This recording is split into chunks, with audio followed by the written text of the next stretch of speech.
lot of you have been asking me to give my historical opinion on what is going on between Ukraine and Russia, and this is what I will say. History repeats itself for one reason. Life is like an examination. The universe gives you lessons, then during retrogrades, you get tested. If you pass, you move to the next class. If you fail, you repeat. I want you to be keen and observe the synchronicities.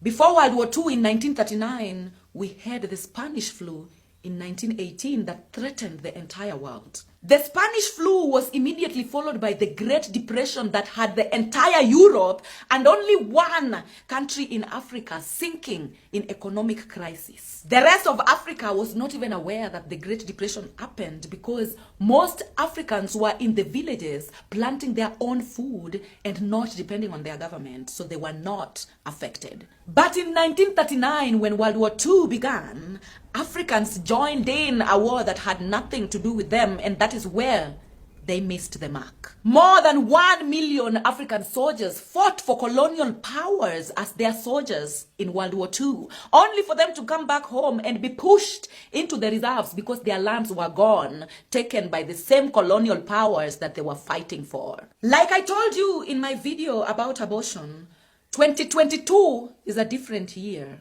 It is the year that humanity is being tested to see if we'll repeat the same mistakes that we did in the past. Without getting deep into the Soviet Union and the NATO fracas, because it is the same old ego bullshit, I want you to know that 2022 is the year that humanity is going to be split into two extremes. Even the children born this year are coming in to those two extremes. 2022 is the year we will have people experiencing extreme chaos and disasters. And at the same time, we will have people experiencing extreme peace and prosperity. So it's upon you to choose which side you want to be on. As an Afro-descendant, your main focus should be yourself.